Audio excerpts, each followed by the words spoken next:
Isaacson, and I'm an NHD mom. My daughter Olivia's been doing National History Day since 6th grade, and she's now a sophomore, and I cannot say enough good things about this program from a parent's point of view. It has taught her how to work in a group, as she's done a group project every year. She's also learned how to work hard and to persevere. Along with all of these is the feeling of accomplishment from a job well done, and I can't stress that enough. Kids who are in sports competitions, they get to compete and feel that sense of teamwork and the pride in their growth and abilities when they compete in their games. For my daughter, NHD is her sport. And she put hard work. She worked with her teammates. They went to the competition. They had the joy of making it to state 4 times and winning at state once, taking them to the nationals where they took 7th in the national championship for their group documentary. And it's because of these experiences that Olivia has now decided to go into the film industry.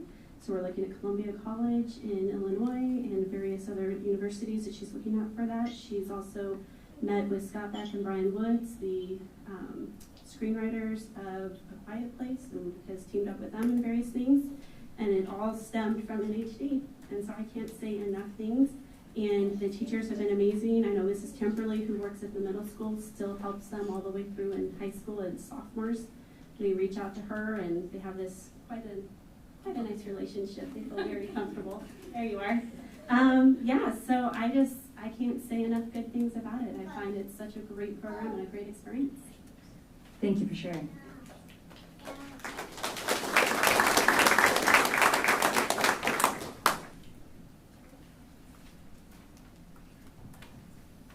Hi, I'm Kaylee Wolf. And I'm Olivia Isaacson. And we have been in the NHD program for 5 years now, since we were in 6th grade, as she said.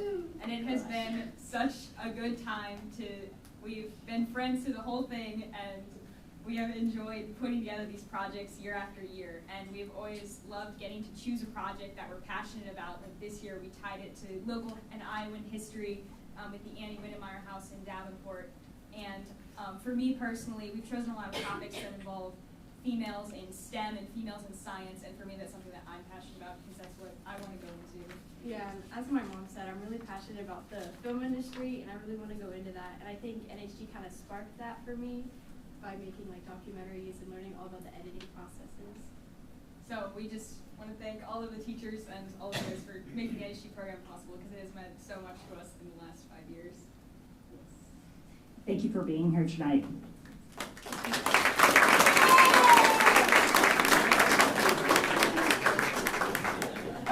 Hi, my name is Ishika Motwani, and I've done NHD for 2 years now. This is my 2nd year. And I just want to say that NHD has been such a great learning experience for me because it's taught me so much about creating projects and just life in general, and more about like every day what happens around. And it was really, really fun to get to see the different projects and work through my project as well, with the different teachers helping out and interacting with students. Like when we went to state, I love seeing the different types of projects and the different approaches that students took on going about the theme and like what they thought was important. I've gained a lot because now I can tell in school it's a lot easier to form, formal writing and just like making a project and researching.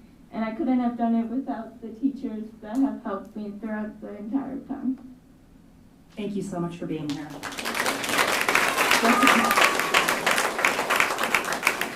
Not so easy there, Ishika.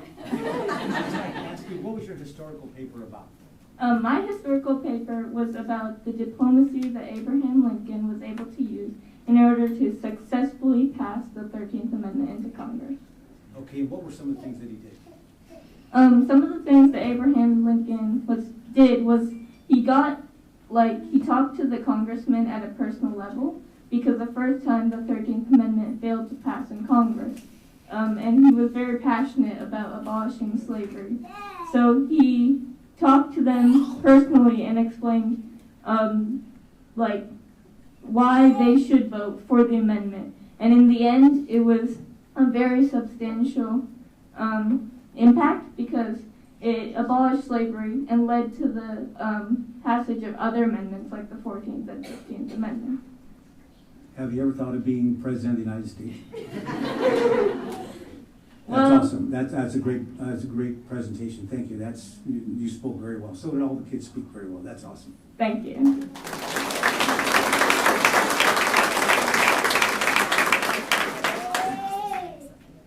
Ms. Tepperley, do you mind introducing the rest of the kids that are here? Come on up.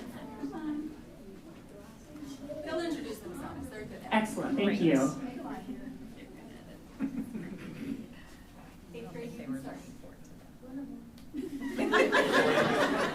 What do I say? I'm Will Barquist, I guess. My topic was the 1994 and 95 MLB baseball strike. Yeah. Excellent, thank you. Thank you. I'm McKenna Miller. And I'm Kelsey Smith. And our topic was Roe v. Wade. Thank you. I'm Linnea Arnello, and my topic was Malala Yousafzai versus the Pakistani Taliban. Thank you for being here. I'm Lucy Wolf, and I'm Lila Rashi. Our topic was the Black Hills Gold Rush and the failed diplomacy of the Treaty of 1868. Thank you for being here.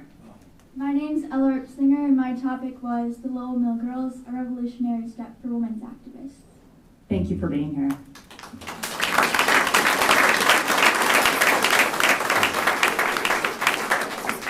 Mine's not working. Mrs. Timberley, I just want to say thank you for sharing with us all the links to their projects. I had a really great time reading everyone's projects and papers, and thank you to all of our students who put so much time and energy into all of that work. I learned a ton from reading your work, and so I appreciate your willingness to go above and beyond and represent our district to make us proud. So thank you. All right, moving on to 3.13. We would like to make a congratulations to our Iowa Children's Choice Award Battle of the Books. And if any participants, do we have a few participants, Ms. Timberley? Excellent, so come on up. We have 6th graders Treya Patel, Luna Cross, and Kylie Lemick.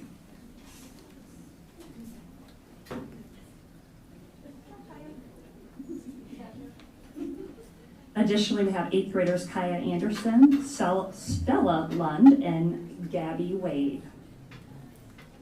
We're just getting everything done in one night. So as the teacher librarian, I coordinate the Iowa Children's Choice Award and the Iowa Teen Award book programs. Each year a list is put out it's decided by committee of librarians, teachers, and students across Iowa. Those books are used each year for Battle of the Books. And we use the Children's Choice books for our 6th grade Battle of the Books, and we use the Iowa Teen Award nominees for 7th and 8th grades. I work closely in conjunction with the middle school's language arts teachers and also with Christine Garrow, who is the Bettendorf Public Library's school liaison. We promote those books all year and encourage the kids to read them and also to consider competing in Battle of the Books. And so tonight I have joining me the kids that Ms. Eastman just read off. And I just wanted to say that this year has been particularly enjoyable for both battle teams. Just truly wonderful, pleasant women, young ladies, who represented our district tremendously as ambassadors of both sportsmanship and also the joy of reading. Did you guys have something? I have a question. What are the criteria to be a contender for a champion of the Battle of the Books? How many books do you have to read? What is it you read? For the Iowa Children's Choice, I believe it was 20. Okay. The Iowa Children's Choice, you have to read 20 books among your 3 teams, and for Iowa Teen Award, you must read between your team a total of 15 books. And anyone can do it as long as you've read the books and enjoy reading. But these are not Dr. Seuss books. Tell No. me, what kind of books are they? Mostly young adult novels. A couple of them were mildly controversial. This year there were some about racism, and The books are selected for you? yes, they were selected by teens in Iowa and librarians and teachers. So, how many books do you plan to read this summer? As many as possible. Good answer. One more question. Favorite book? Because I've read them, so I'm very interested. Free lunch. Really? Yeah. Wow. Okay. Yes, please, please. Mine was You Owe Me a Murder by Eileen Cook. Very different books. Yeah. Very completely different books. Very different genres. There was Yes. one, I believe, this year that was nonfiction. Yes. For the Teen Award, two or three. And the rest were various genres, kind of. They covered everything, so. My favorite book was Blended by Sharon M. Draper. My favorite book was Look Both Ways by Jason Reynolds. I actually had two favorite books. I really enjoyed Words on Fire and A Good Kind of Trouble. Words on Fire is next year's teen list, I believe. So no, not Words on Fire. I'm sorry. It's Fighting Words. I'm wrong. I'm sorry. I get it mixed up. Kylie really liked Words on Fire. Thank you so much for being here, and thank you for representing us so well.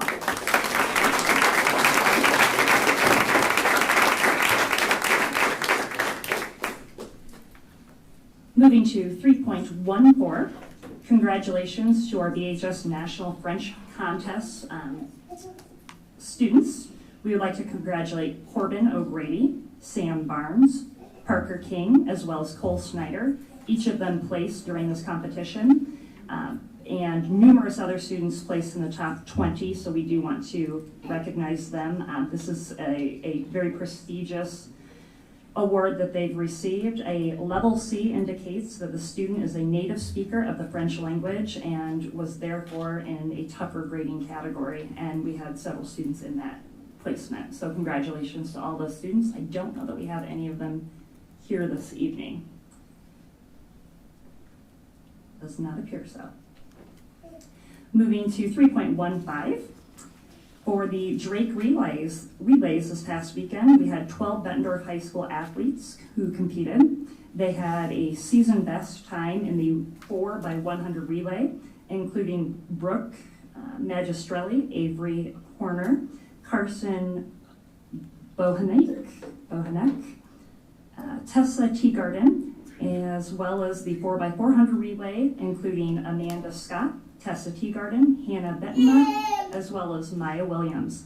Additionally, Avery Horner made the final for the 100 and placed 7th among the best sprinters in the state of Iowa. Calvin Kursaha will also place 4th in the 400 meter, which was season best for the boys. So congratulations to all of those runners.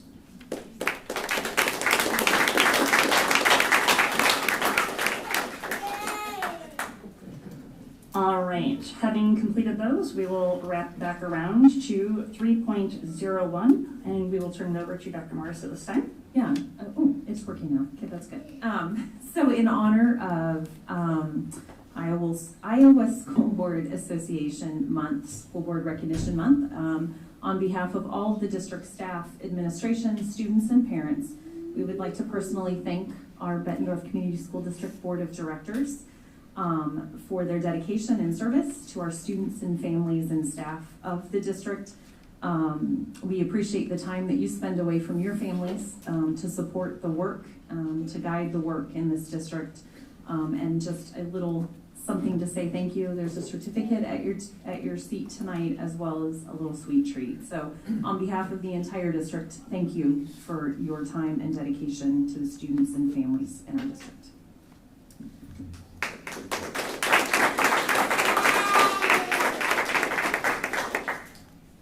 That brings us to 3.02. At this time, any member of the audience may address the board with comments about items of interest or concern. Please state your name and address, and please limit your comments and written statements to 3 minutes. As a reminder, Iowa law prohibits discussing specific employees or their job performance. We caution those making public statements that they could say, or that what they could say could violate the rights of others under the law of defamation or invasion of privacy. And if they're unsure of the legal effect of their remarks, they should seek independent advice prior to their comments.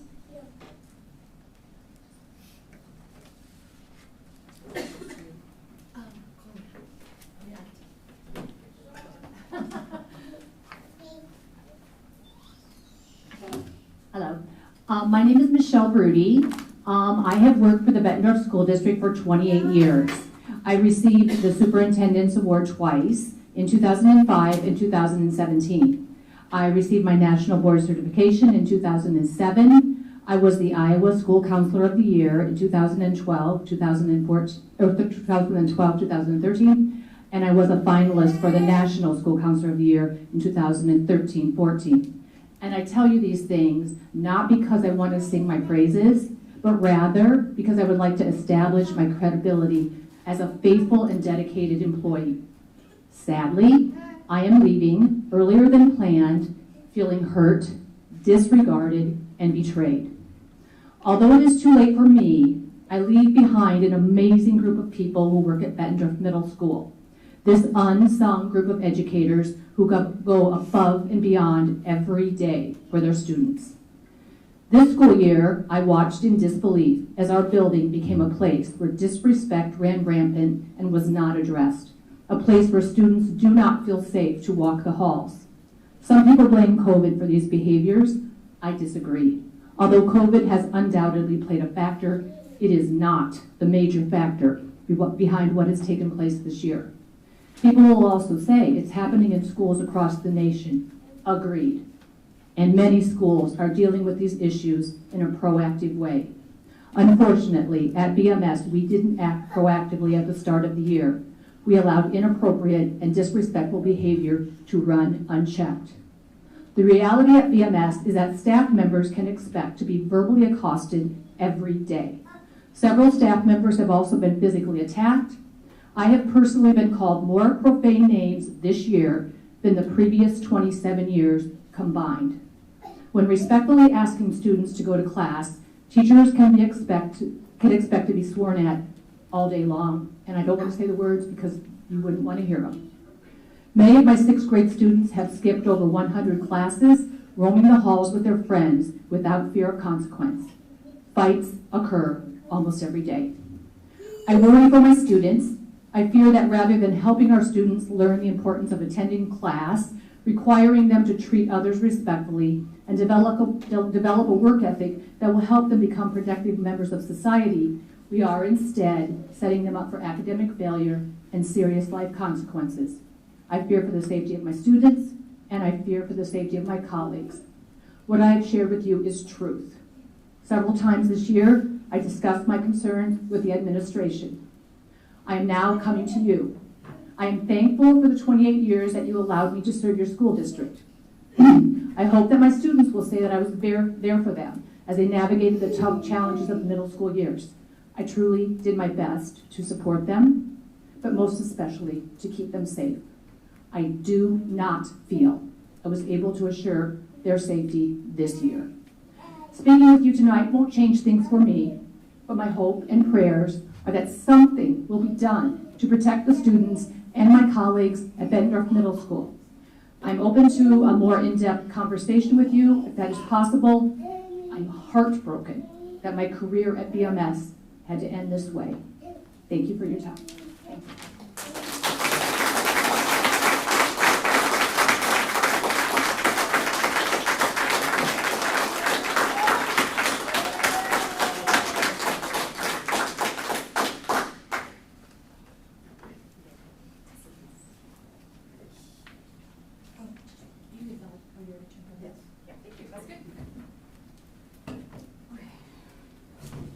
A little nervous here, but hello. My name's Mary Hornsman. I'm a para at Bettendorf Middle School, and I just want to share, first of all, my love for the Bettendorf School District, having gone here from kindergarten through 12th grade, and having children that are Bettendorf grads. I never thought I would ever desire to advise any friends or family from not enrolling here. But I'm going to tell you right now, a thought has crossed my mind more than once. Outside of just everything that goes on here on one day, I'm just going to give you a few examples, very few of the many. Back, it was either before or right after Christmas break, I witnessed in one day a teacher in tears, spoke with a student who was visibly upset as he left the office because he was punched in the face by another student at lunch, saw one of our behavior students walking down the hall having words, and you can imagine what the words are, with another student who I have worked with and has had behavior problems too, and that student had to get held back from fighting. And the language out of both their mouths as I was trying to calm one of them down was horrible. And I found out there were girls going at each other fourth period, one of which has been a problem since she started around mid-year. That's one day. This seems to be a daily occurrence here, or at least feels like it. The language, berating, disrespect by students is a daily occurrence. Many teachers and parents have just stopped asking kids to put phones away, take hoods down, take ear pods out, walk, keep hands off others, go to class, etc. Because there are no consequences and quite a few students either ignore you, tell you to get out of their business and or call you the B word or use some other foul language. On top of all this, I have never seen in all my years here the amount of vandalism and lack of consideration of things belonging to others. This is my 10th year here.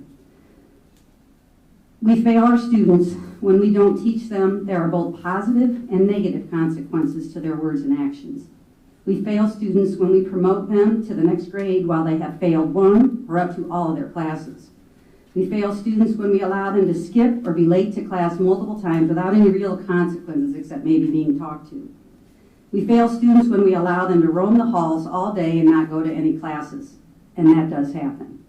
How are these students going to be educated?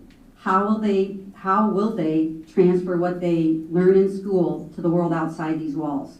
I feel they will simply operate the same in a job, with family, with peers, and especially with authorities. I feel bad for those students who have a very tough upbringing, and I also have experience. I do a lot of volunteering out at Hope of the Brick House in Davenport, and I've worked with a lot of troubled kids in an area with some bad families. But there are consequences and there is accountability there. So I feel bad for those kids with a tough upbringing and or no support at home, but simply allowing them not to go to class, use foul language, fight, etc., without following any concrete set of consequences, only teaches them to continue to be a victim, and it's everyone else's fault. COVID. If you want to blame COVID... I'm sorry to interrupt, but that was your 3 minutes. I'd let her continue. Yeah. Motion, let her continue. I believe she should continue. Isn't that up to the chair to decide if we could go beyond the 3 minutes?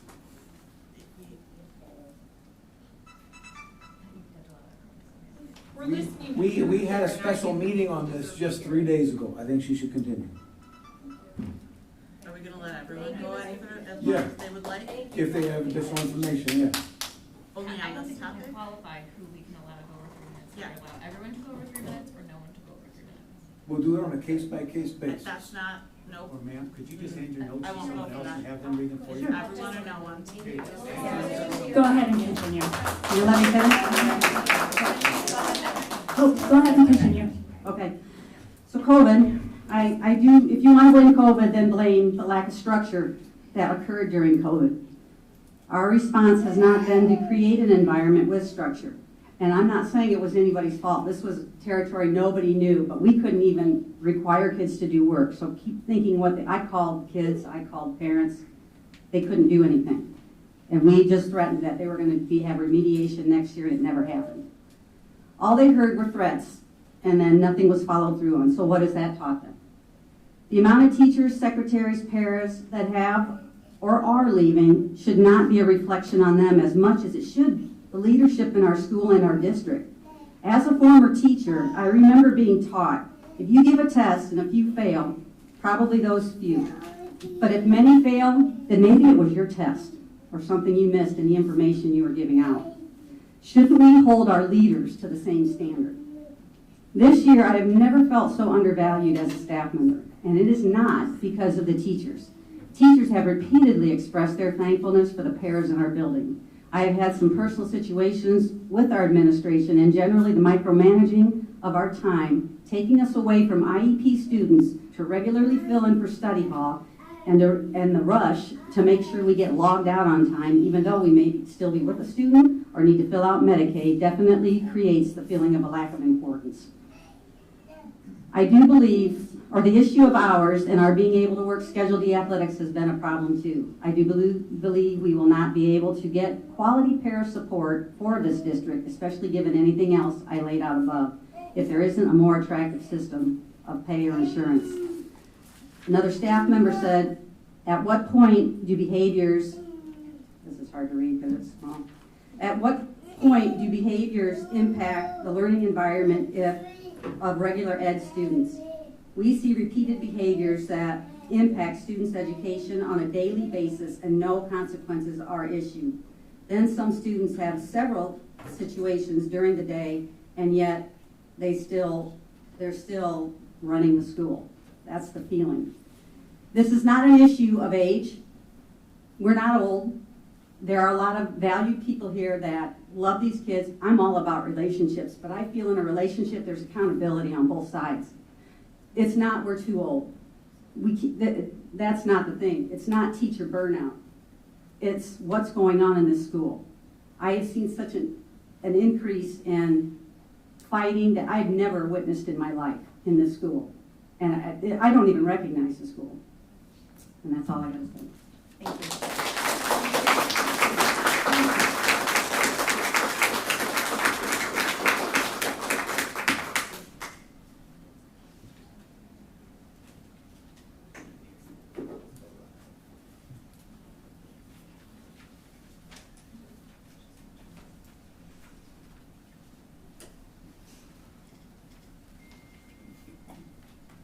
I agree with you, Mary. This is very nerve-wracking. My name is Beth Douglas, and I work at the middle school. Many people hesitate to speak out because there's a feeling of repercussion when one speaks out. Please keep that in mind as people share their concern with you. I would not have chosen, I'm sorry, I'm going to get emotional. I would not have chosen to come here, but I have spoken to my building principal several times about the BMS climate concern with little or no change. I've spoken to the HR director and the superintendent with little or no change. That puts me here because BMS needs support. The climate at the middle school is heartbreaking. This year, I have experienced multiple students and staff, myself included, being told to mind our own effing business, to F off, to have been called other derogatory names. If you're appalled by this language, good. Because I'm appalled by it too, and I have to listen to it daily. I have been told that we aren't to do anything unless the student specifically tells us, F you. But that plan hasn't been made clear to us as to what to do if that happens. I have witnessed students fighting in the halls and then learn that they get to go to their next class. And they get to sit next to students that saw them in a fight. I have experienced and witnessed staff and students being threatened with physical aggression with little or no actions taken towards the student that is threatening. We have locked the doors to the main office all year.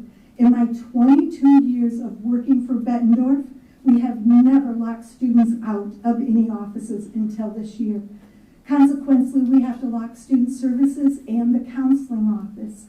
Because students are not accessible to the main office, then we have a lot of behaviors coming down our way with very little support of what to do when it escalates. We have students that habitually skip and have been told to just let them roam the hall and continue to keep our offices locked. In the cafeteria, we have students throwing food at each other, in which several people have reported they have been hit by actual apples.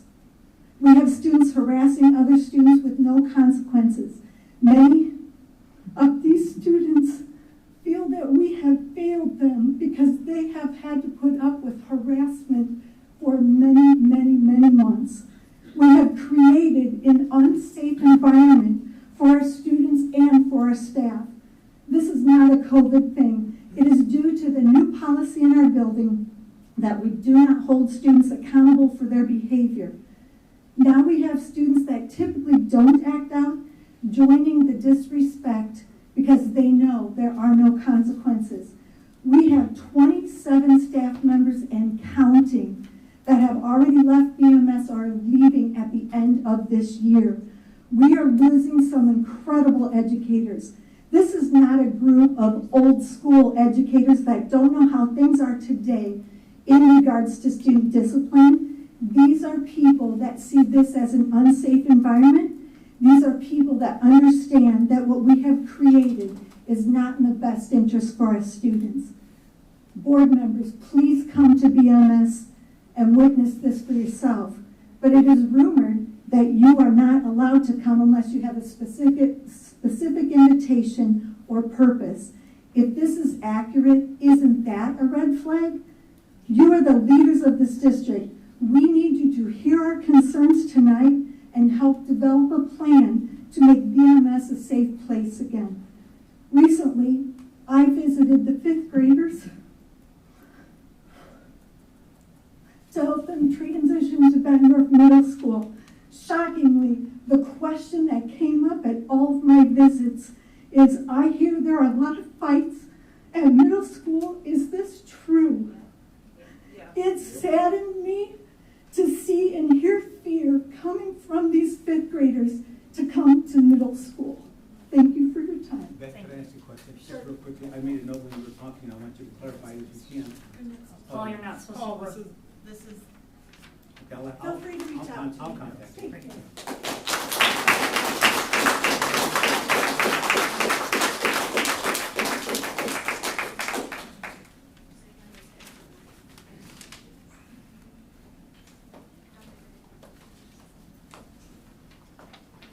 Hi, everybody. There you go.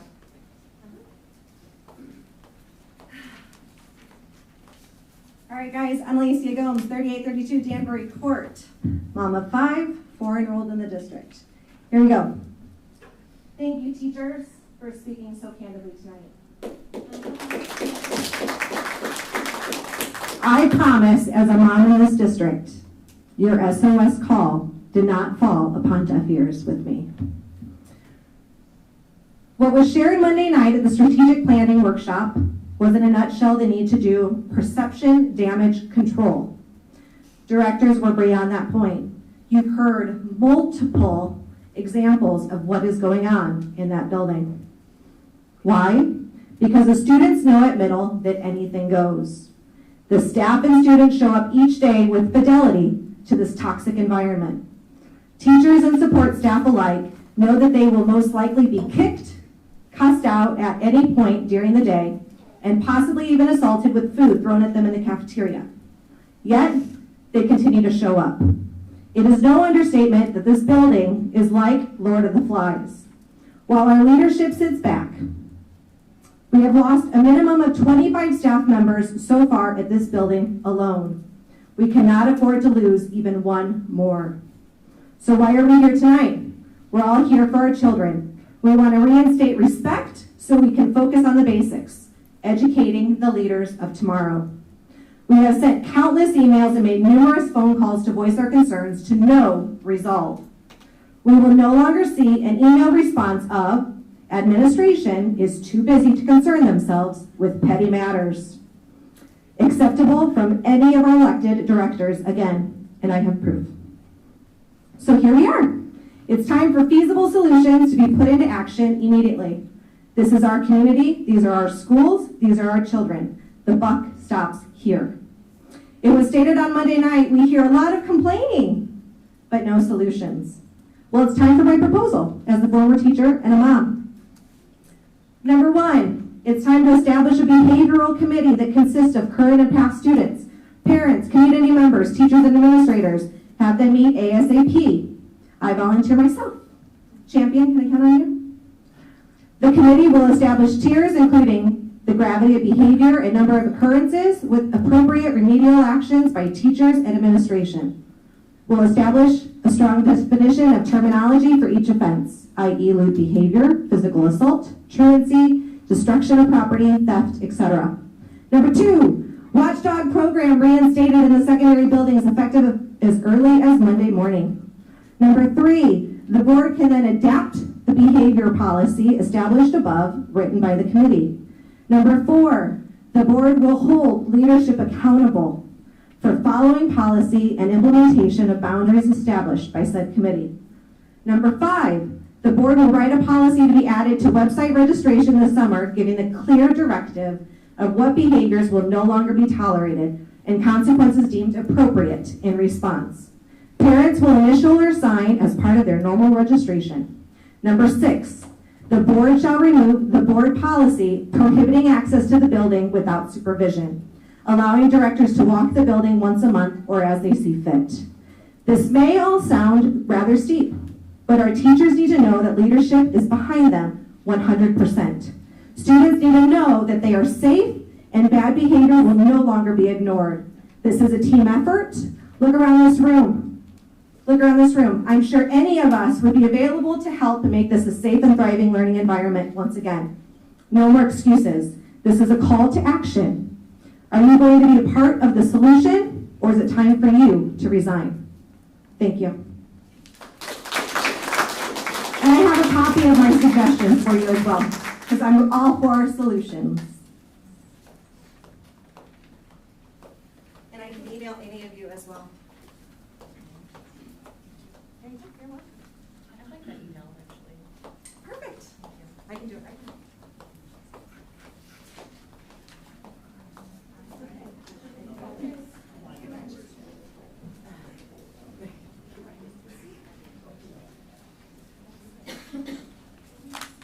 Hello, everyone.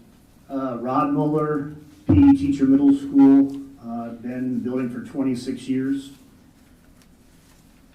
Just a quick who I am. 53 years old. I've lived in Davenport and Bettendorf for my entire life. As a West grad, Bettendorf was always what we inspired to be as West kids. We didn't have these opportunities that these kids have always had.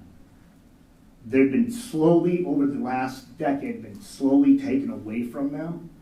And now, it's where I went to school. This isn't Bettendorf anymore.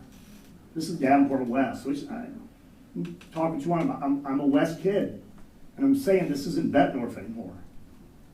And something has to change. It's not just an administrator. It's not the superintendent. It's all of us that need to make a change. The school board, the teachers, right now we're all so upset with what's going on that we bicker at each other all the time. And we're at each other's throats and not backing each other. I hear school board members talking about the veteran staff not able to handle or deal with the new type of student. Really? We've been dealing with these students for a long time. The difference is there's no consequences that go with that. There used to be consequences, and kids knew a line. There's no line. I would love to sit down as a staff and talk to our administrators. We don't get that opportunity. We've asked, but it has to be in small groups. What are we afraid of? Why don't they meet with us? We're professionals. Have the faith that we're not going to bombard you. We want change. We want things to get better. This is as frustrating. I sit and I was talking to my wife at night, and I'm like, in my 25 years prior to this year, doesn't equal to the frustration that I have in 1 year. And I know COVID did cause some problems. I get that.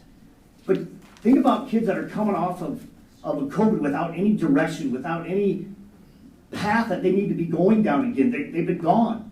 And then instead of giving them hard direction, we give them freedoms to go run and do what they want. This makes zero sense. And thank you, Ms. Morris, for looking up at me. Because I've noticed you haven't even made eye contact. And I know you're writing stuff down, but once in a while it would make us feel good if there was eye contact. Because I'm giving everyone eye contact, and you guys are giving it back. I'm just trying to. And I understand. I do. Thank you. But the frustration that's going on right now is and we have lost, now it's 29 staff members have left, whether it's retirement or what, and 10 of those 29 are 30 years or younger. So it's not old staff that are leaving. It's young staff that are leaving. And good luck replacing those. It's very difficult to find replacements for quality young teachers, and that's what we're losing. So I guess at the end of it, we got to start working together. This has got to be a team thing. The teachers, the administrators, the school board, the parents. Parents have these websites that they talk amongst each other because they're afraid to come talk to us. And there's something wrong with that. We should be able to all talk together as a community. Teachers, staff, parents, school board, you're here because of your kids. You're giving up your free time to work on this school district for your kids. My kid's 20. She left Bettendorf. She graduated. She's in Iowa. If my daughter was starting school right now, she would be going to Pleasant Valley. That's something that's sad. And I told her, we talked about this at spring break. She said, really, Dad? I go, absolutely. And I told her the things that are going on, and she just shook her head. That's not the school. She's 20 years old. It's not been that long that she's been at middle school. And it's breaking everybody's heart. And if it's not breaking your heart, get out and do something else. Because this is crazy. It's breaking our hearts. Thank you.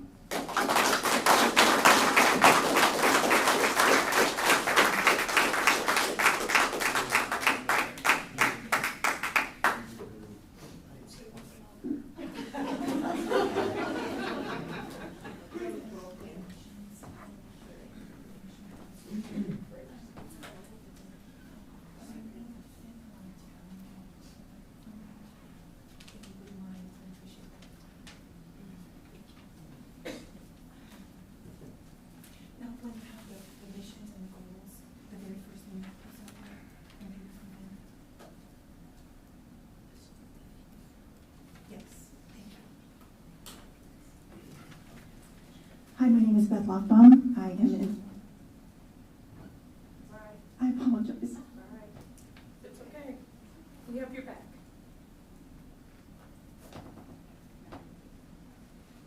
If it didn't mean so much, I wouldn't get so emotional. And I sat back there listening, and people so bravely and eloquently spoke. And I echo the things that they've said. I echo their concerns. I echo the fear that those seated in this room have called us rigid, and that we can't handle kids, and that maybe we should get out if that's the case. I ask you to please consider some possibilities. Please come to our building. I don't think you should need an escort. My room is always open, and if that's what it takes, a personal invitation, please come. Please hear us, please see what we deal with, but please hear us that we care about the kids telling us to F off. We care about the kids roaming the halls. I have a student every single day, and that is without embellishment, tells me to shut up, she doesn't have to listen to me, you know I hate you, stop talking to me, walk away. She walks in and out of my class. I can no longer stop my class just to deal with her.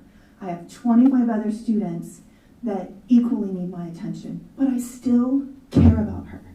I fear for her future. I want her to be successful. But this has gone on for 4 quarters. And I feel like we're failing her, we're failing the kids that roam the halls. I'm not here to throw anyone under the bus. I'm here to say, what are some solutions or suggestions? First, start by coming in. Be in the cafeteria, be in the halls, not just up front, but back in the back where the kids seem to get more brave. Please speak to us individually. You want to hear our experiences? Every teacher in the building can give you an example. I love that Mr. Mueller said it's no one person's fault. We are all in this together, and that's something that has rung true through the middle school for a long time. And the middle school is not a problem that anyone inherited. We are a building full of passionate people as yourselves, because you're giving up your time, passionate about every single kid that walks in our building every day. But we're also passionate about the safety and what it says right there in our mission. It is essential for staff to be motivators, innovators, and professional role models in order to best meet the needs of our students. Student learning occurs best in a safe, nurturing, caring, respectful, and positive environment. That has been missing. It's in our mission. It's in our minds every day. All we're asking for is form some committees, come in. What can we do? How can we together move forward? Do we need a new program so that the students that are really struggling to get to class because of issues bigger than my social studies curriculum, what can we do to help them? How can we service them better? I don't know if it takes more money, I don't know if it takes more staff, but we need to do something. And we're all willing to jump in that boat with you and see if we can move towards success. Thank you for your time and attention.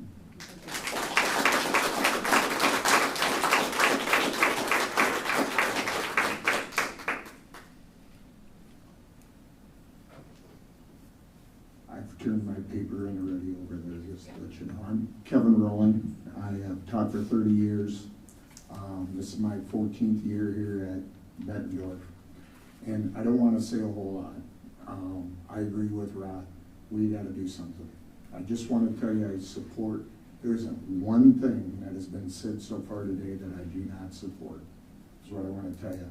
I'd like to invite you to come stand at A&E hallway, right where I am, right outside of my room, during any passing time, and it will take a matter of seconds for you to see exactly what is going on. I have sent emails with times and dates to all of our administration. When we've had 300 plus students in a hallway at one time in a mob situation, and it's happened twice this year, where, I'll be honest with you, I was afraid for myself. There were so many kids in the hallway that somebody's going to get hurt. By the way, this was 5 minutes after the bell was supposed to ring. After the bell rang. So students were supposed to be in their class, but they were in the hallway with 300 kids in the hallway. There wasn't room to even turn around. Why they were there, I don't know. I also want to say that I guess, you know, I'm not here to put down our administration. I'm not here to put down anything else. I'm here to tell you, somebody's going to get hurt. Somebody's going to get hurt really bad. I have personally been told I'm going to punch you in the face by a student this year. When I stood up for him, it became a problem for me, not that student. I had 2 beakers thrown in my classroom this year. That student received 1/2 of a period of in-school suspension for throwing 2 beakers on the floor and against the table, shattering them in my room. That's what occurred after that. I'm just, once again, I don't want anybody getting fired. I just want a solution to our problem.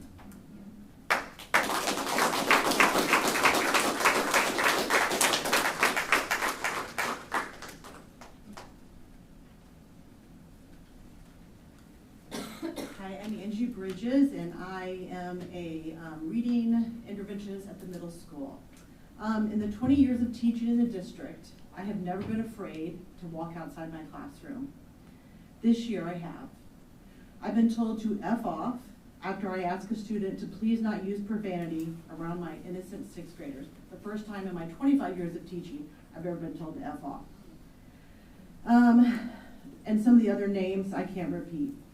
I have witnessed students harassing and calling teacher names.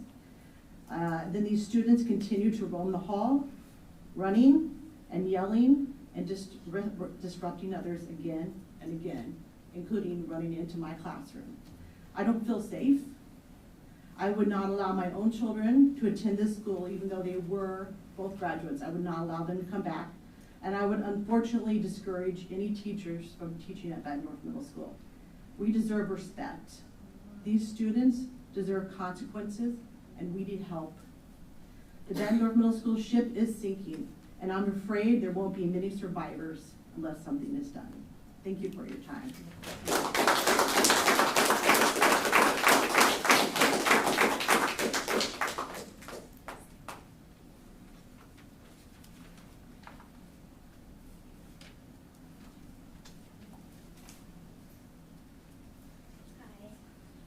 I didn't fill out a paper yet. Can I fill it out afterwards? Yeah, on the back counter when you're done. Okay, great. Thank you. My name's Jennifer Miller. I am not from Iowa. I married an Iowa boy, and he graduated from Bettendorf. So my kids go to Bettendorf. I have an 8th grade son. He is a really sweet boy. He did not know a curse word until he went to 6th grade, and then he knew them all, like the first week. Doesn't seem like a big deal compared to everything else we've heard. He's now in 8th grade, and he tells us at dinner every night the different things that go on. Fights are a common occurrence. being pushed and shoved in the hall. He's come home with food on his shirt. I don't think he's ever been targeted personally, which is fine, but he doesn't feel super safe, but he's kind of grazing under the radar kind of a thing. But I have a 5th grade daughter who is scared to go because she hears all of his stories at night at dinner. She does not want to go. She's a Paul Norton child. She's an extremely good student. My son is also an AB student, but she's really smart. She really enjoys school, and she loves to learn. She loves to read. And I'm afraid BMS is going to totally squash everything about her. I think it's going to make her fearful. I don't think she's going to want to go to school. I talked to my husband a lot about homeschooling. I tell him all the time, I said, I absolutely adore the elementary schools that we have. I would take my kids out for middle if I could for every one of them and then send them back for high school. Now, my son goes to high school next year, so maybe we'll decide later if we want to do that too. But I just want to say that I am here only because I support our teachers. I support every one of them in this room, and the ones that aren't here. They're wonderful people. I feel truly that they love my student, or my son and the students there. I just don't know how y'all feel and how the administration feels. I feel like they're not supported.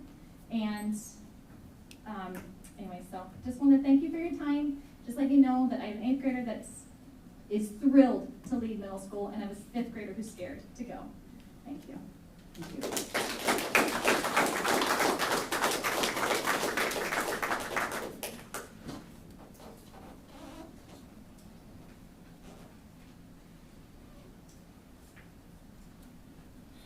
I also have not filled out a sheet, so I will do that. My name is Beth Gowell. I've talked to many of you on the phone, and I was not going to talk tonight, but I just feel like I need to be.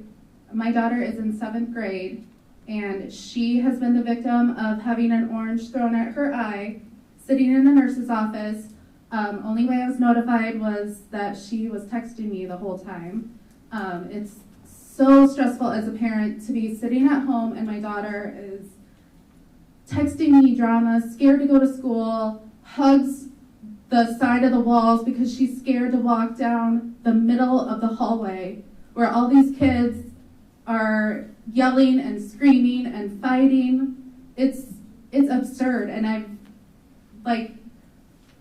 don't know, it appalls me that this is our school district. I always heard that Bettendorf was the best school district. I'm from Illinois, Geneseo, and for my children to be here, I've never considered, I'm not a patient type of person to homeschool a person, but this year I have considered pulling her out and finding help elsewhere to get her the education that she needs.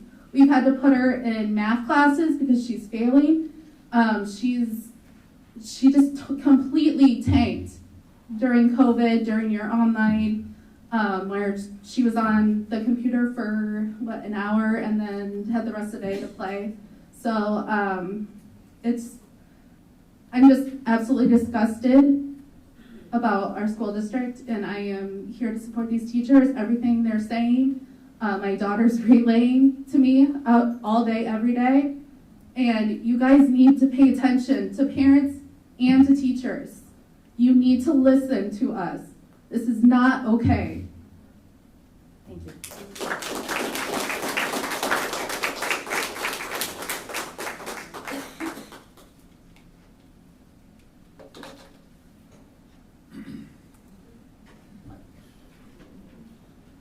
I hope it's okay that I say one more thing. I didn't use my 3 minutes the first time, if that's okay.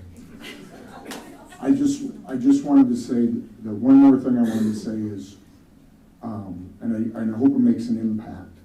I have a student in my classroom who will not come to school because she does not feel safe. And I forgot to mention that earlier. Thank you.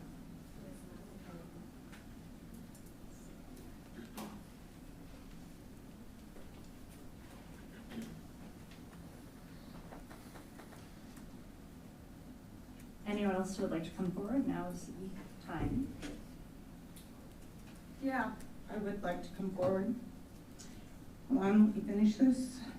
Hi, I'm Cindy Derricks, 6492 Crow Valley Drive, Bettendorf, Iowa. I'm a 1979 graduate of Bettendorf High School. I was incredibly proud. But the behavior of This board, its leadership sickens me. Mr. Castro was an incredible teacher at Bettendorf Middle School, and yet I have seen him disrespected time and time again by our president. Dr. Peevich here has given his life to taking care of ORA. He runs it. And yet I have watched him time and time again being disrespected by the leadership of this board. And so what we are seeing at Bettendorf Middle School trickles down from the leadership. I own companies. I know. And if my behavior is bad, my employees pick up on it. And then my customers do as well. This is unacceptable. I have helped raise my grandchildren with my son. Every night, my grandsons and I go down and work out together. You know what Remy said to me? He's a 7th grader at Bettendorf Middle School. He said, you know, Grandma, I've witnessed 50 fights, violent fights. I'm like, oh my gosh, Remy. How do you stay out of it? He says, you shut your mouth and put your phone down. He said, because if you videotape it, the administration takes your video, your camera, or your phone from you and erases it. Not the teachers, the administration. Because you guys don't want the public to know. You don't want the parents to know what's going on in that school. Remy says that if I go over to the Bettendorf cafeteria right now, I'll find chocolate milk in the concrete walls, in the block of your walls that can't be cleaned up because it's a food fight every day at lunch. He says that you keep your mouth shut because if you don't, you're going to get beaten. He says that there's a young man that goes around verbally abusing and threatening the young kids, the young guys at the middle school, and then continues on to tell them if they have a little sister that he's going to rape her as well. He's protected, but our kids, they're not. Why? Yes, Johanna, I'm one of those grumpy old people with old ideas. I pay a lot of money in property taxes, which fund this school. We have a great deal of wisdom, and you need to use us. You need to be respectful to every person on this board, whether you agree with their unique ideas or not. Because this is where the problem starts, and this is where it's going to end. I am so embarrassed by this whole thing, by these board members, by the administration, by the incidents in the school, and the fact that I have a 7th grade grandson that can tell me that there were approximately 200 fights this year. Did anybody know this? Approximately. And he's right. Do you know that there's $20,000 worth of damage done to the bathroom, the locker, at Bettendorf Middle School that our superintendent claims she knows nothing about? They pee on the wall, defecate. They smoke marijuana. Nothing is done. Our schools are being torn apart. And Bettendorf taxpayers pay a lot of money for these gorgeous buildings. It's time for you guys to change your attitude. Be respectful. Stop trying to figure out how you're going to debate us and close your eyes, open your heart, open that brain of yours and along with the ears and start listening to learn. I'm tired of the debate.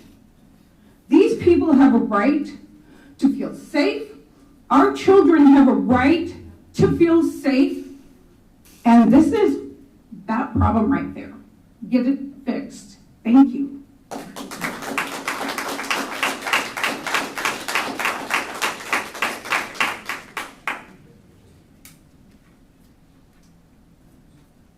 Any additional at this time?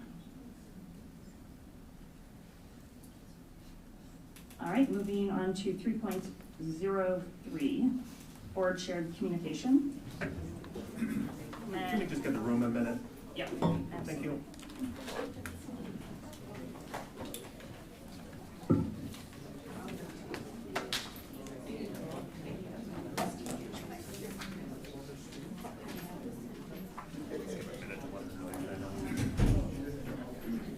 It's hard for people home to hear in the background.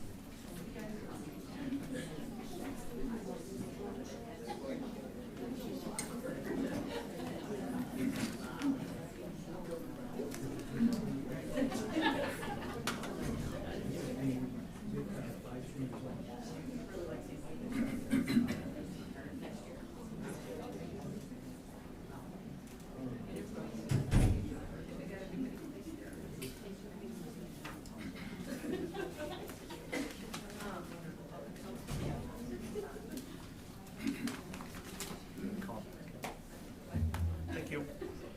No problem. Okay, so back to the board shared communication. Director Pevich, would you like to begin, sir? Sure. I didn't realize we were going to have the room full that we did tonight with their comments, but between their comments tonight and what we talked about Monday, I do hope that we work on a significant solution over the next few months before the next school year.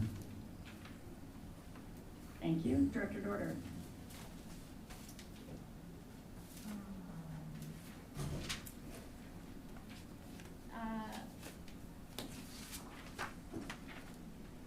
No comment. Director Lynch. On a completely different note, I was able to hear the Bettendorf Middle School band concert a week or so ago and was really impressed by the quality of the performance. And I received earlier this week in the mail an invitation from the Bettendorf Middle School student to attend the orchestra concert that's happening tonight. Sadly, I wasn't able to attend that concert, but I'm sure that the music is just as good as I heard a week ago.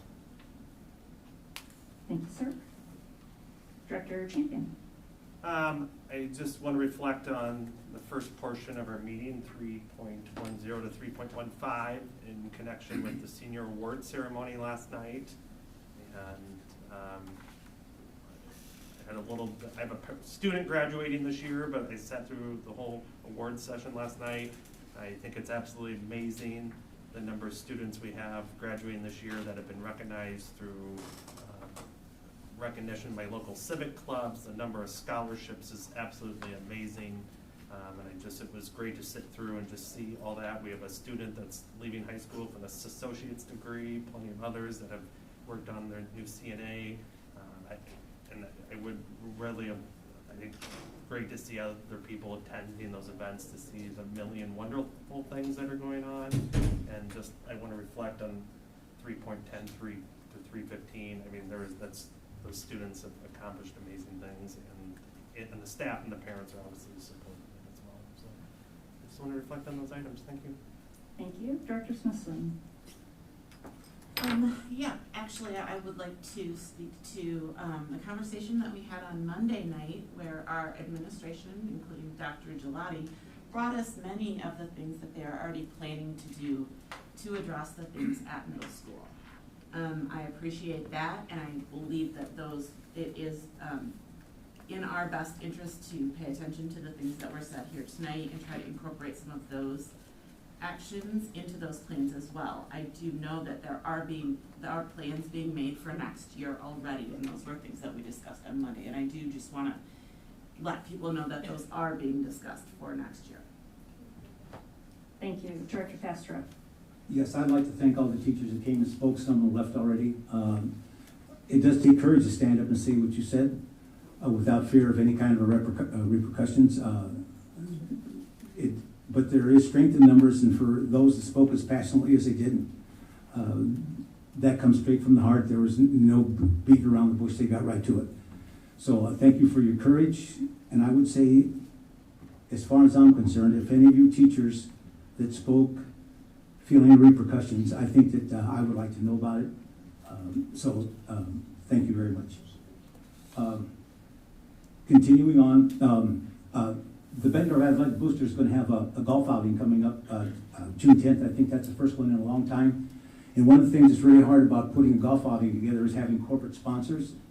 And we do have corporate sponsors. I'd like to thank and give a shout out to ORA in Rock Valley, because those are corporate sponsors, as well as there are other corporate sponsors that are sponsoring this. The Blue Iguana, Tanglewood, Stevenson's, and Reagan's. Those businesses are owned by a Bettendorf graduate, Craig Wagner, who does so much for our district behind the scenes at all kinds of events and things like that. And I think he deserves a shout out for what he does that people don't even know about, that I don't even know about. He's always involved behind the scenes for Bettendorf, so shout out to Craig Wagner. Also putting on a golf outing, that one of the big tasks that nobody really likes to do is seeking hole sponsors. So for 18 holes, it's always kind of a pain to go ask somebody to sponsor, but we did have a Bettendorf graduate as well, who was very active behind the scenes as well and doing things for Bettendorf, continually behind the scenes for Bettendorf. And in a short period of time, a very short period of time, he had 18 hole sponsors covered and raised $4,500 for that athletic golf outing. I'd like to give a shout out to Kevin Frecking, who does so much for our district and so much behind the scenes. So for Craig Wagner and Kevin Frecking, shout outs to both of you for all that you do for our district. All right, thank you to our directors. Moving on to 3.04, Superintendent's Report. Thank you. I wanted to ask, given what time it is, I do have a presentation in this part. Do we want to let our union representatives and student representatives speak first? Or do you want me to go ahead? If staff needs to get home to families and dinner, I just wanted to give you all, ask you. Yeah, I definitely feel comfortable. So, or Go ahead. okay. I think it's a great idea. Go Thank ahead you. and do You're that. welcome. Then we will jump to 3.06 BEA. Welcome to Kate. Thank you. Good evening. Since the last board meeting, we had our April BEA member meeting and our April roundtable meeting. Our next meeting is coming up on May 25th. We are getting ready to wish our seniors a happy graduation, and it is always fun to see them go back to their elementary schools as part of their celebration. I would like to congratulate Julia Fiedler for winning the BEA $1,000 scholarship. She has a bright future ahead of her, and hopefully one day she will come back to teach in Bettendorf. Another reminder that the Iowa legislature is still in session and the bill for vouchers is still alive. Please continue to contact our local representatives to let them know that the public tax dollars need to stay with Iowa's public schools. Excuse me. Thank you. Thank you. Thank you. 3.07, Essa. Welcome, Melissa.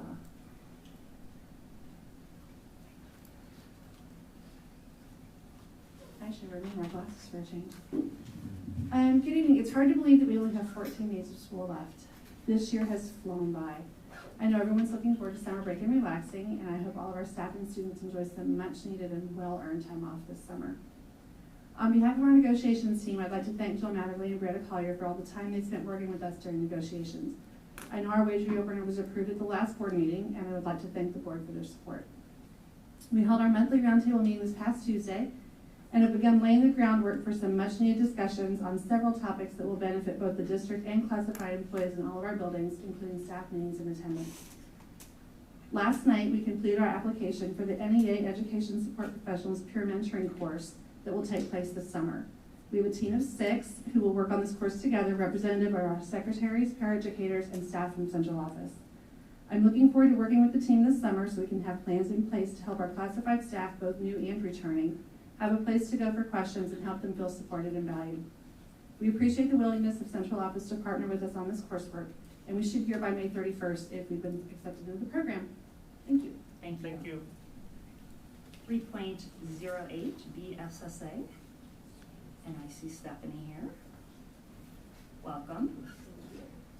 I know this is your favorite thing to do, go to the podium.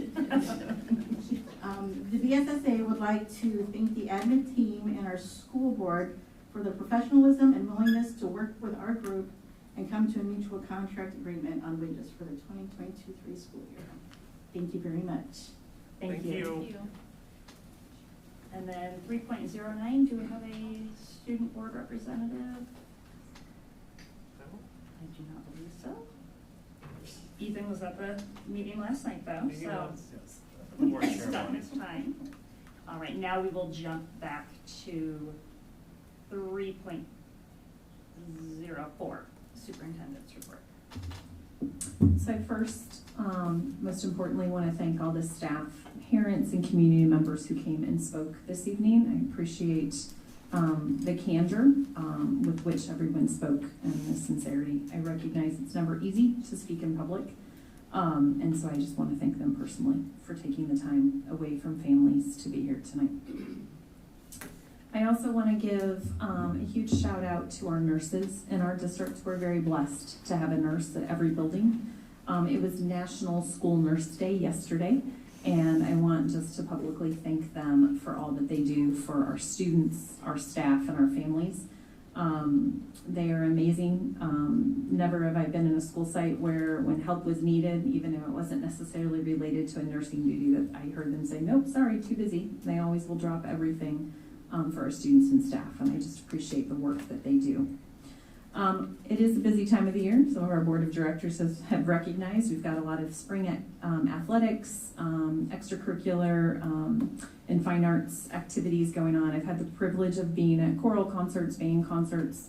Unfortunately, we are missing the orchestra concert this evening, and I appreciated the personal invitation that I received from a couple of our students who are performing this evening.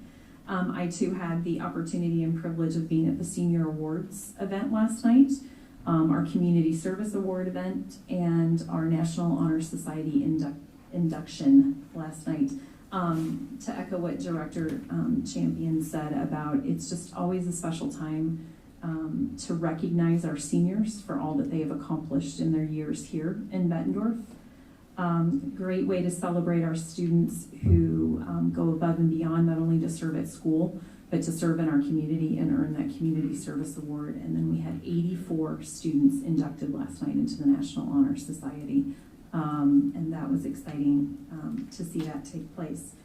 I want to thank our high school administration team, teachers, our security team, and parents and students for all the time and energy that they devoted. And also that went into making prom for our seniors such a special and successful event. I have heard nothing but overwhelmingly positive feedback. I had the opportunity to meet with one of our student council advisors the day after prom, that Monday after prom weekend, just to check in, see how things went. They loved the venue, and apparently it has been booked for however many years out they'll let us book for the next upcoming years. So I guess the Putnam was a huge success. So I want to thank them, and I also want to thank all the parents and staff who coordinated and worked our after prom event for our seniors to give them a safe space to go and celebrate, as they get ready to wind down and leave us here in Bettendorf. So thank you. There were countless hours that went into that event before, during, and after. I think some parents even stayed up all night, so thank you. And I want to thank our 2 high school student council advisors, as well as all of the students in student council, for the time that they've spent over this last year and the previous years fundraising. They wanted to make sure that prom this year was accessible to all seniors who wanted to go, and that the deterrent wasn't the cost of the tickets. I also know there were opportunities for students to access dresses and shoes and suits so they could also attend. Our students never cease to amaze me in their generosity and their selflessness to make sure that everybody can be included. So that, I think, concludes that part. I did want to shift and provide you all an update in terms of our 22-23 enrollment, and then go through a few slides around our strategic planning update, or an update on strategic planning. So as of tonight, as you know, we shifted last year coming into this school year. We moved enrollment or registration for the upcoming school year from July to March. And this year we moved it up to February after some positive feedback from our community.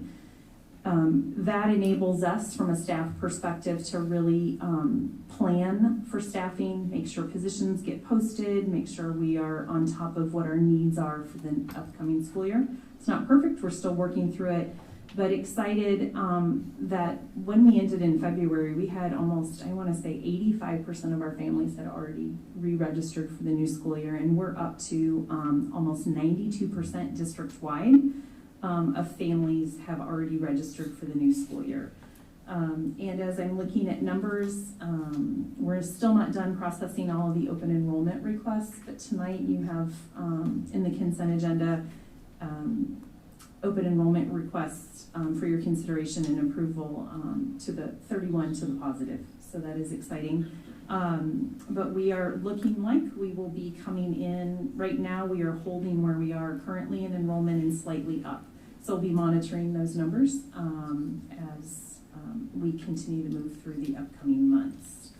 And then Celeste, are you ready to shift?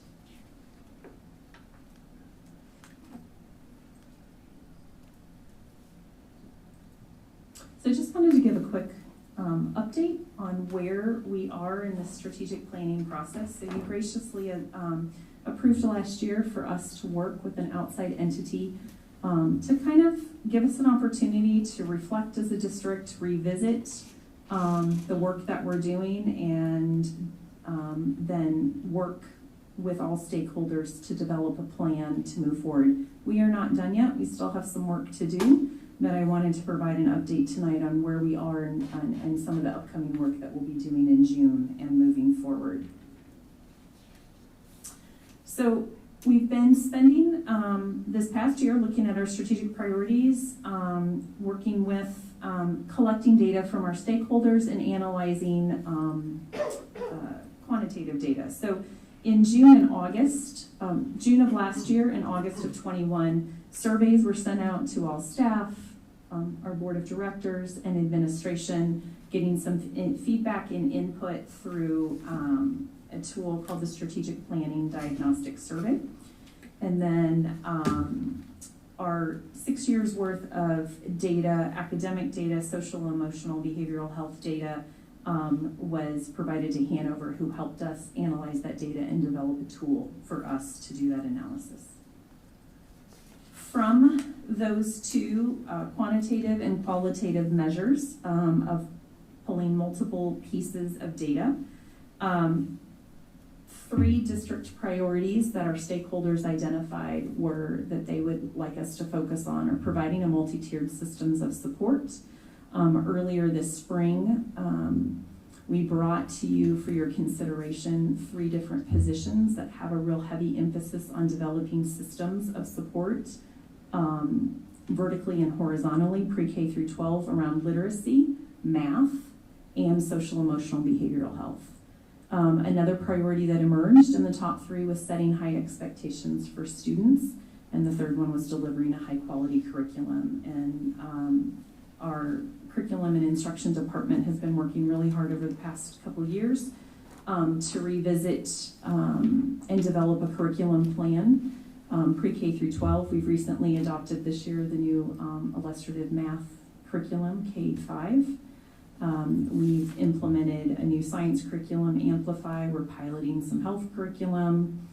We're getting ready. We engaged in a committee process to look at piloting new English language arts curriculum. That committee did decide earlier this spring to slow that work down because of the momentum that the LETTERS initiative, that specific training around the neuroscience of reading, that how we have over 60 preschool through 2nd grade teachers engaged in that work. So they wanted to slow that down. We also, some of those curriculums in English language arts were in the process of being updated, and they didn't want to pilot something that, as they pilot it, was going to come out with a new version.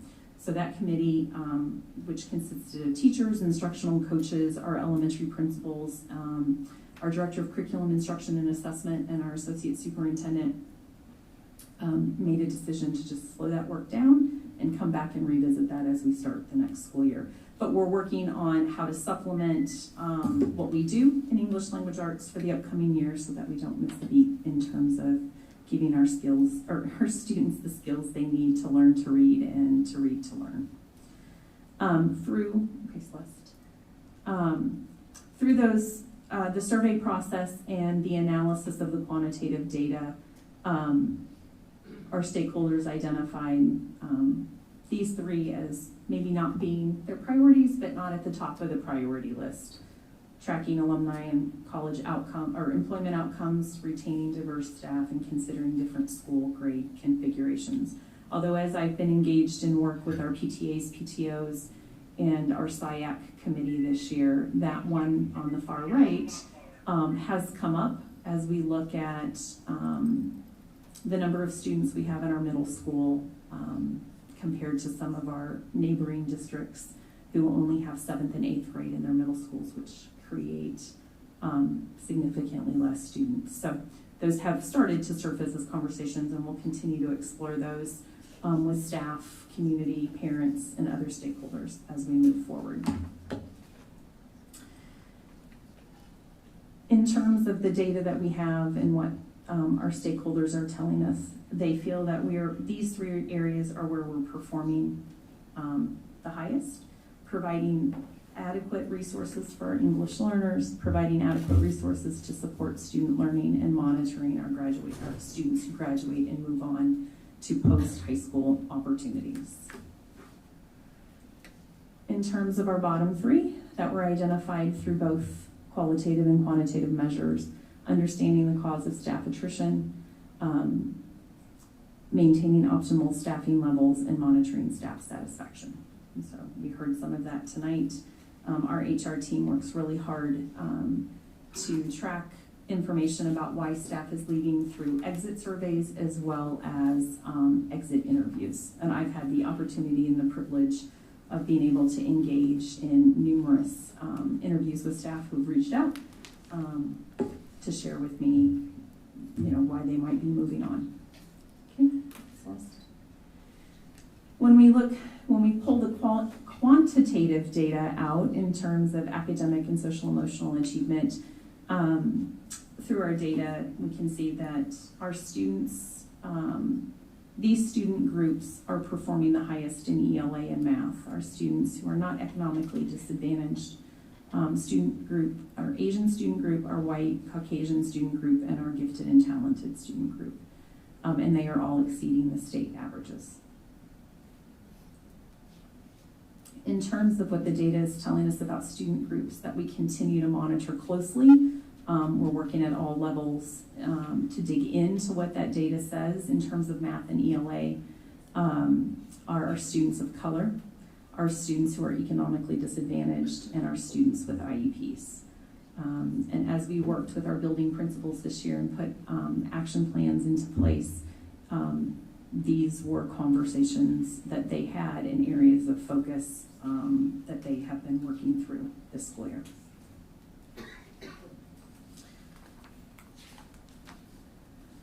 So in terms of the strategic planning process, there are different steps that we take. This planning and prioritization requires data collection and analysis, which I shared with you some highlights of the data that has been analyzed so far. And there are some of our wonderful students. Sam Barnes is in that white sweatshirt and was one who was recognized tonight for the French achievement that he had. So I'll just point that out. I've kind of gone over this. Let's go ahead and move on. This one and then the next one. So as I mentioned when we first started, strategic planning it begins with reflection. So what are we doing well? Where do we need to recenter our focus? And what do we need to reassess? Like, what do we need to continue to do? What do we maybe need to do differently? And what do we need to maybe stop doing? And what's something new that we need to do? So we've had help along the way through some strategic planning workshops. Our board has been engaged in the work. We had a board work session before the holidays. The board had an opportunity to work with Hanover in January. The administrative team has worked with Hanover several times, and we have an upcoming workshop to really dig in, and our key performance indicators I'll refer to in a few minutes, and our goals for the upcoming school year and for the next 5 years in June. So once our students are home for summer break and enjoying the warmer days, our team will be working through refining and finalizing goals. Okay.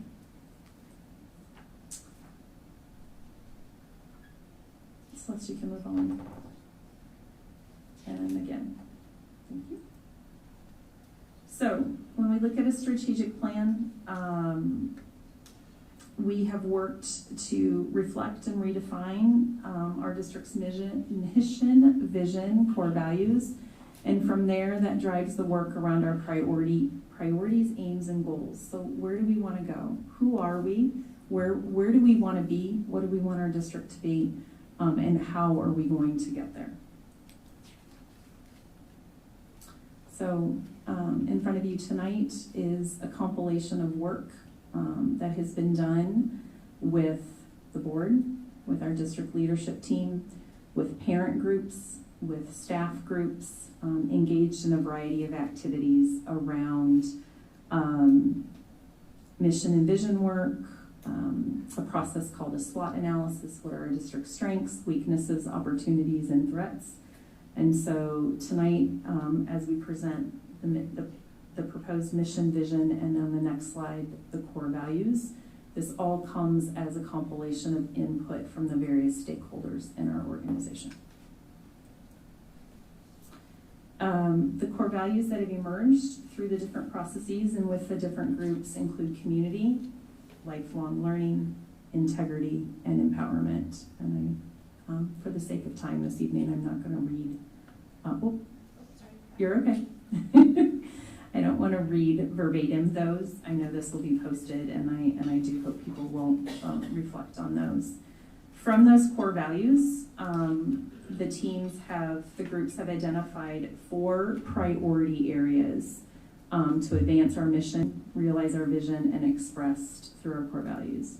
Organizational coherence, learning and achievement for all, a positive climate and culture, and strategic resource allocation. So if you remember back to what are the strategic planning diagnostic survey as well as the data analysis identified that the 3 areas that we might not be performing as well as we should be centered around staff attrition, staffing levels, and staff satisfaction. And so those can be reflected in priority 1, organizational coherence, priority 3, positive climate and culture, actually in probably all 4, but most specifically in 1, 3, and then 4, strategic resource allocation. So how do we spend our money and is it a reflection of what we value, right, through our mission and vision and our goals? Okay, Celeste. So with priority 1, I'm going to spend a little bit of time on this.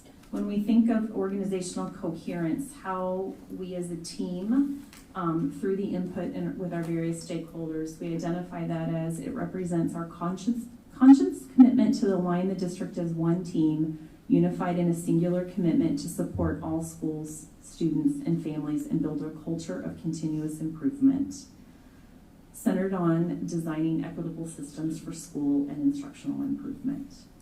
And I think you heard several of our teachers speak tonight about being a team and working together to solve the challenges that they shared this evening.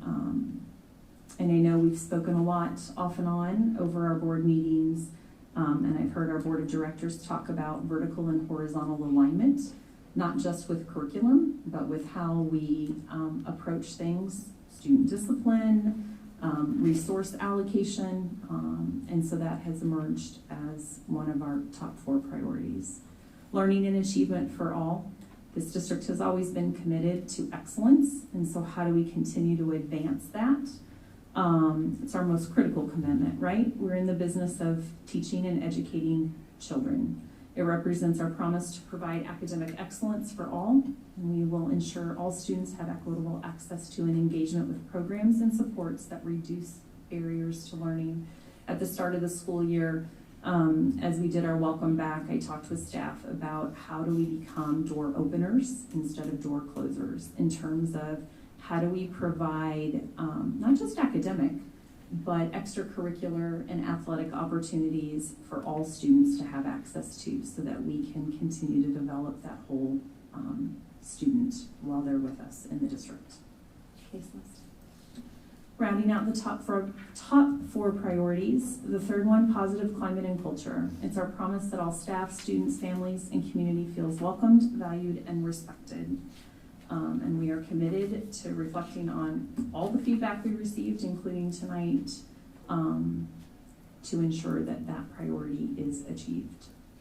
Priority 4, strategic resource allocation, is our commitment to being good stewards of the district's resources by strategically providing differentiated resources and support to schools and departments in order to eliminate opportunity and achievement gaps for all student groups. And I do know we had a community member tonight who shared, and I'm grateful for our taxpayers and their support of our district financially so that we can ensure that we have the right resources and education and materials to help our children achieve excellence.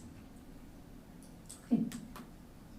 So our next step with all of this is to create an action plan that outlines the various steps needed to achieve each strategic planning goal, who the responsible staff will be and departments, the timelines for completion, and the required resources. So if we think of an action plan, it really breaks those larger goals or those larger areas into more achievable steps. It's kind of the roadmap or the recipe for how we'll get to where we're going.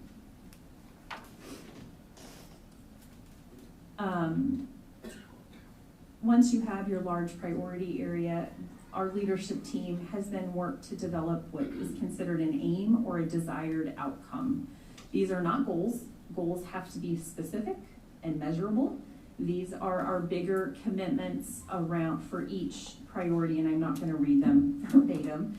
I want to be respectful of time, but for instance, in organizational coherence, one of our aims or desired outcomes is that we'll increase the use of systemic structures, which means vertically and horizontally aligned structures for continuous improvement, or will increase shared accountability across the district. For priority 2, the leadership team identified 4 aims out of all the input that we culled through.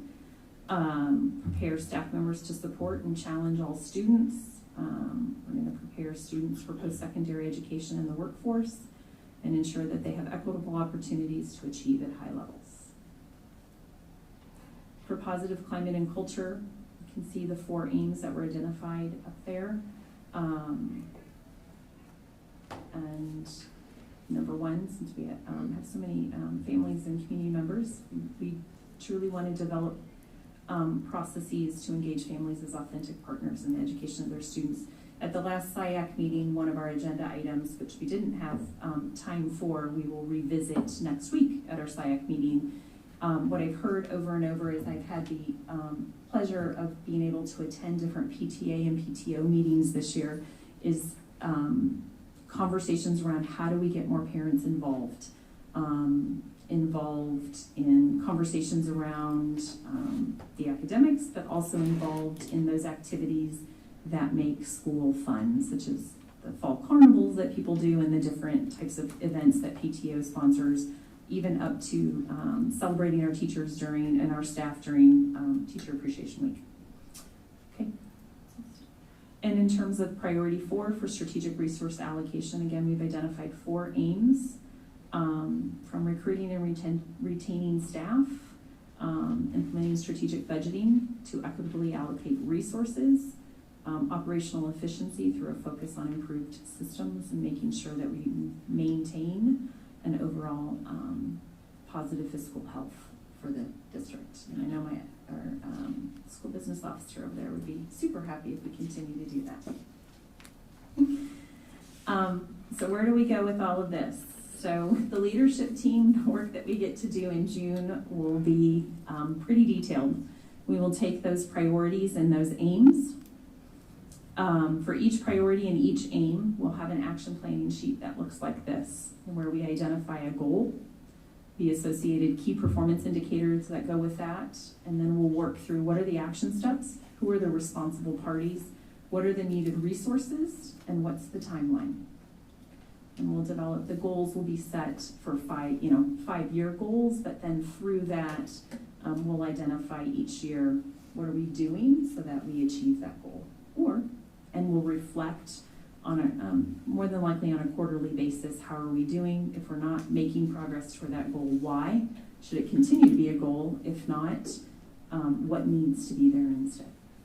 So that is a quick update on our strategic planning process and all of the work that has been done throughout this school year. Thank you. Thank you, Dr. Morris. Bree, 3.05, long awaited, welcome. The finance report, what everyone loves. Just a quick update for the board. We will have a budget amendment for our fiscal 22 budget. That's going to be in the paper tomorrow, and then our public hearing, and then the board action will be at our next May 26th meeting. Don't forget, that's at 6:30. And then we are recommending that we increase all of our line items for those 4 areas that we certify: instruction, total support services, non-instructional programs, and other expenditures. With the influx of ESSER dollars, with the increase in staffing, some additional food cost, equipment repair, we needed to increase those line items. We cannot legally overspend our budget, and we will not do so. So just an update to y'all. You'll see that budget amendment in the paper tomorrow, because we have to publish between 10 and 20 days of the action. And then that will be up for the board vote and review at the May 26th board meeting. Thank you. Thank you. Thanks, Bree. All right, moving on to 4.01. Do I have a motion? I just have a question about the consent agenda, and perhaps I'm reading something wrong, or maybe it's just my confusion. Under 4.10, it shows out of Bettendorf into Bettendorf 21-22. Is that? Oh. Should that be 22-23? It should, and it. I meant to send you was. an email this morning, No, and then I thank you, forgot, and then you mentioned something about it. And I have mine that was printed out before we published, and it says 22-23. Okay. So thank you for catching that. Do we need an amendment for that, or just? We'll just make note that Okay. it needs All right. the incorrect date got Like I said, I'm published. sorry. 4.10/4.1. What? I didn't have the right screen. Oh, I'm sorry. No. Yes, we will make sure All that right, that thank you. gets I'm sorry, I meant to corrected. send you an email and I spaced it out. Nope, thank you very much. So do I have a motion? I will make a motion, yes, sorry. Thank you. Second. Okay, roll call, please. Director Champion? Yes. Director Dorder? Yes. Director Eastman? Yes. Director Lynch? Yes. Director Pevich? Yes. Director Smithson? Yes. Director Castro? Yes. Motion carried 7-0. Brings us to 5.01. I will make a motion. I move we adopt a resolution ordering election of the question of continuing to levy a voter-approved physical plant and equipment property tax as outlined. Once we get a second, I believe I get a lot more reading to do. I will give you a second, Richard. Where'd that water go? I might need it. Whereas this board. Hold on 1 second. Are you wanting to jump in prior to it being read? We can have them have read, and then we'll go Okay. through. Okay. We have a short presentation to just give some background information. Director Lynch, thank you. Whereas this board has determined that an election should be called on the question of continuing to levy a voter-approved physical plant and equipment property tax, now therefore it is resolved by the Board of Directors of the Bettendorf Community School District in the County of Scott, State of Iowa, Section 1, that an election is called of the qualified electors of the Bettendorf Community School District in the County of Scott, State of Iowa on Tuesday, September 13th, 2022. The following proposition is approved, and the Secretary is authorized and directed to submit and file the proposition for the ballot with the Scott County Commissioner of Elections at least 46 days prior to the election. Proposition.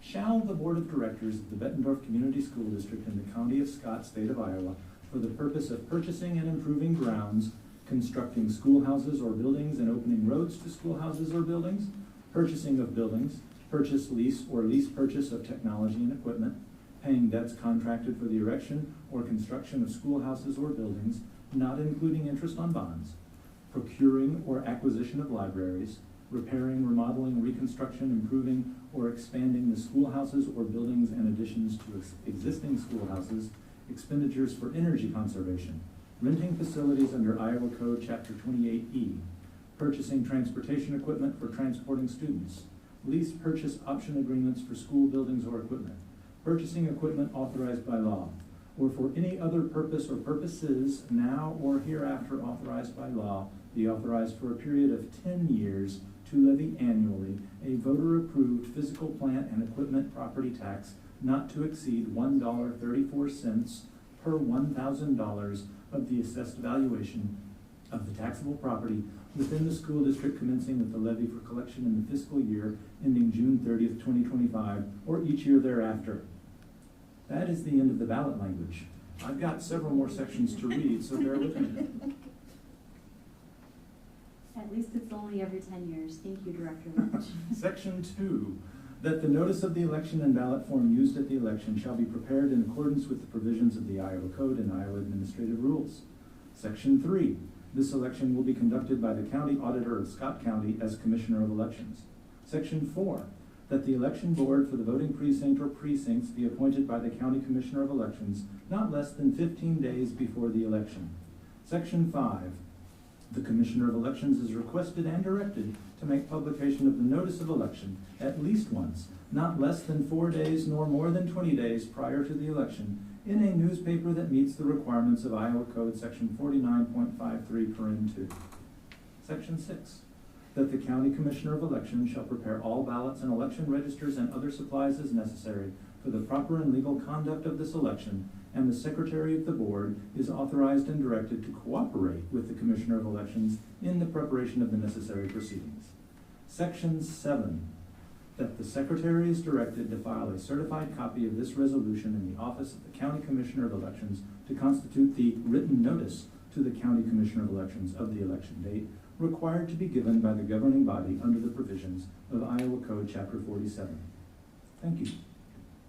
Thank you very much. To put some pictures to all of those words, I thought it might be beneficial to have a presentation just very briefly outlining what we're talking about. I appreciate you reading that resolution. So going through this just very quickly, wanted to talk about, if you can go to the next slide, tonight just the history of the physical plant and equipment levy within our district, how it's used within our schools. So there should be another. Oh, It's okay. I'm sorry. Nope, it's all right. I'm just gonna keep clicking the going. wrong button. And then the sample Get it ballot. back down to normal size. The sample ballot language, which Director Lynch did an excellent job of reading. Here we go, sorry. No, we're done with the talking points. So we'll Okay, move on to next. the next slide. Thank you, Celeste. There we go. So the authority to levy this particular physical plant and equipment levy comes from Iowa Code 298.2. We can levy up to $1.67. There is a board component, which the board can elect and has, which is up to 33 cents. And then there is the voter-approved PEPL, which is up to the $1.34, and that's what we're having this discussion. So those combined create a total levy of $1.67, which is what we currently have and we've had for a number of years. So the next slide, in case you didn't know, for those history buffs, we've had the voter PEPL since 1975. Back then, the maximum levy was the 0.675, and you can see every year that we've renewed, we've been at $1.34 since the 2003 renewal. And in the next slide, the next two slides, these go through all of the many items that Director Lynch read off. We mainly use the PEPL. If you can go to the next slide, Celeste, and one more. We use our PEPL mainly for the secure entrance projects that we've done, security cameras. Kurt and his operations staff appreciate the buses and the fleet vehicles that PEPL uses. And then Sean and his technology staff appreciate all of the technology purchases. Our one-to-one Chromebook initiative is supported with our PEPL. And then we do use it to offset some larger projects. We've got the Bett Middle School addition back in the early 2000s. And then also our PAC, the PEPL, helped to pay for that as well. So the next slide, why are we having the discussion? If we can go on. So our levy is good through the end of 2024, but we're trying to be prudent and make sure that we get this election held and that we get our voter approval. If for some reason it fails, we have to wait 6 months before we take that again. I don't anticipate that. Like I said, we've had it since 1975, and our PEPL levy is crucial to supporting our technology purchases, our bus and fleet purchases. Yes, sir? If it fails, what does it revert to the rate? So we're good until 2024. So even if it fails, we're still at $1.34. Well, if it fails, good question. So that brings in roughly $2 million every year. No, I know, but if it fails, what's our rate? 33 cents. The board approved. Got it. So we lose that entire $1.34, which is roughly $2 million. So it would be huge, which is why we're going out early and having the conversation. Yep. So then the next slide I will speak to, and if I speak incorrectly, please help me, Celeste. So this is an initial draft communication, getting the message out to our voters, letting them know what's going on. So once the board takes action, we will get this statement to the auditors by June 29th, so we have plenty of time. Celeste, Dr. Morse, and I are working on communications, website, the press release. Really in July, our communication will start more in earnest with some social media posts. If we go to the next slide, we're hoping to get in front of the QC Times editorial board. That was very helpful when we passed our revenue purpose statement, and we really appreciated their insight and the questions that they asked of us at that time. And then again, just giving some social media updates, working to get into our Bett update, our welcome back, a postcard mailing, and then the final day to vote is September 13th. So we've got plenty of time ahead of this election. We really just want to make sure and get that message out there and let our voters, let our community know how these funds are used. And so the final slide just talks about language again. Thank you, Director Lynch. So our $1.34 levy has been at that rate since 2003. If it passes, it wouldn't be an addition. It would just maintain with where we're at. And like I said, it's roughly $2.2 million each year, and that entirely supports our technology, our bus fleet operations improvements. That's how we support those more than maintenance, less than a large projects. So this is key to our district, and getting that on the books will help with the facility planning, the strategic planning, and just kind of get everything lined up and resolved. So I just wanted to give some visual to that resolution. So what is necessary to pass this? Is it 50% plus one? Just a simple majority, yeah. Mm-hmm. And just to make sure that it was clear, this is not a new tax increase. This is merely continuation of the support for our buildings that our community has provided for, as you said, decades. Yes, and we'll have a lot more educational materials and a lot more details about exactly what that voter purple is and what it does for us. This is just that initial, the board saying, yeah, we want to go ahead and renew it. Thank you. Yes, sir. Yeah, of course. Who sets the maximum levy rate? We do. Whenever the board reviews every year the aid and levy worksheet, that's part of what we approve. So we could make the max greater than $1.34? No, that's statutory. So that's what I'm asking. Who sets the the law? max? It's the state of Iowa. And that's been the max since '03? We've done the max. So what is Davenport's, for example? Everyone has different levies. I don't know offhand what they're at. But everybody is different, correct? You can be different. Many districts levy the full $1.34. Some do not. Okay. But the $1.34 is the maximum that any Correct. district could. But that's in the that's the entire state, $1.34. Yeah, any district within the state. That's Got the it. max that individual district can have for the voter approved PEPL. The board approved PEPL is 33 cents. No, I'm talking about the max levy of $1.34. That's set by the state. Correct. Got it. Yes. Did you have something, Director Dorder? Yeah, so I was just curious if this is just for like state accredited schools. Would that change if a school district loses its accreditation? Would we still be able to have a voter approved? That is not a question that I hope to ever have to answer. I hope not either. I was just curious. I don't know offhand. Any other questions? All right, are we ready for a roll call? All right, roll call, please. Director Dorder? Yes. Director Eastman? Yes. Director Lynch? Yes. Director Pevich? Yes. Director Smithson? Yes. Director Castro? Yeah. Director Champion? Yes. Motion carried 7-0. Thank you very much. I wanted to say thank you to Celeste and Bree for their work to pull that information together. Thank you, guys. Thank you. All right, 6.01, upcoming calendar items. There are several. Yeah, I want to note on May 26th, which is our next scheduled board meeting, we will be starting 30 minutes later than usual.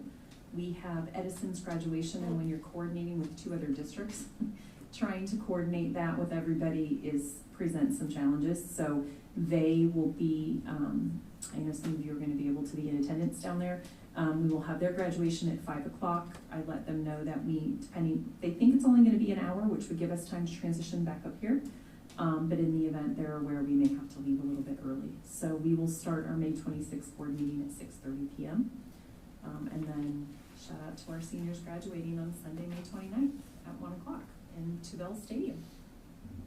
Director Castro? Just a quick, I see Chad Judy here, Christy Clumpy was just here. I want to congratulate both of them, Chad, homegrown Bettendorf kid. Glad to see you taking over Mark Twain. Yeah, I know you do a good job in Christy Clumpy. No learning curve for her. She's been here many years, so she should hit the ground running on in attacking Bettendorf High School. So congratulations to both of you guys. Thank you, Director Castro. We will be inviting all of our new administrative hires. We are finishing up some of those interviews this week, and we wanted to bring everybody together to be introduced on May 26th. But thank you for giving them a shout out. We're excited to have Chad on our elementary team. He's staying with us, but moving to a different level, and excited that Christy accepted the high school principal role. And I just want to add one more thing, that if any of my fellow directors have the opportunity to attend Edison's graduation, I was able to attend with Dr. Morse last year, and it is a fantastic event, so I strongly encourage anyone who can to attend that. Where's it being held? At Edison. At Edison. Yeah, and it's a wonderful celebration of some really great kids. All right, that brings us to 7.01. I will make a motion for 7.01, motion to enter into an exempt session as provided in the Code of Iowa 20.17 sub 3 and for 20.9 for the purpose of discussing strategies for negotiations. Second. Roll call. Director Eastman? Yes. Director Lynch? Yes. Director Pevich? Yep. Director Smithson? Yes. Director Castro? Yep. Director Champion? Yes. Director Dorder? Joanna? Yes. Motion carried.